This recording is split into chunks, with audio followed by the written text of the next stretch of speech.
கணக்கு பார்க்க போகிறோம். 18 கிலோகிராம் 800 கிராம் அளவுள்ள தக்காளியின் எடையை கிராமில் எழுத போகிறோம். 18 கிலோகிராம் 800 கிராம் அளவுள்ள தக்காளியின் எடையை கிராமில் எழுத போகிறோம்.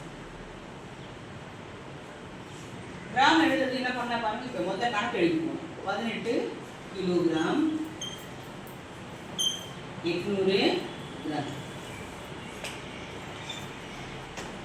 18 கிலோகிராம கிராம் எழுதுங்கன்னு சொல்றாங்க. பார்க்கலாமா? 1 கிலோவுக்கு 1000 கிராம். உங்களுக்கே தெரியும். சொல்லுங்க பார்க்கலாம். 1 கிலோவுக்கு 1000 கிராம். சொல்லுங்க. 1 கிலோவுக்கு 1000 கிராம். அப்ப 2 கிலோவுக்கு 2000 கிராம். 3 கிலோவுக்கு 3000 கிராம். 4 கிலோவுக்கு 4000 கிராம். 5 கிலோவுக்கு 5000 கிராம். 10 கிலோவுக்கு 10000 கிராம். 15 கிலோவுக்கு 15000 கிராம். 18 கிலோவுக்கு 18000 கிராம். 18 கிலோவுக்கு 18000 கிராம்.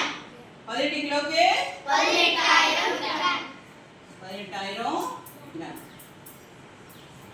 சரி. இப்போ ஏற்கனவே நம்ம கிட்ட என்ன இருக்கு? 800 கிராம் இருக்கு. அது ரெண்டுத்தையும் நம்ம கூட்டிக்கலாம். இதையும் 8 எழுதிக்கிறோம். அப்படியே 1 இப்படி எழுதிக்கிறோம். இப்போ நம்ம கிட்ட என்னாச்சு? 18800 கிராம். 18 கிலோ 800 கிராம நம்ம இடமாற்றம் செய்தா கிராம்ல இடமாற்றம் செய்தா என்ன வருது? 18800 கிராம்.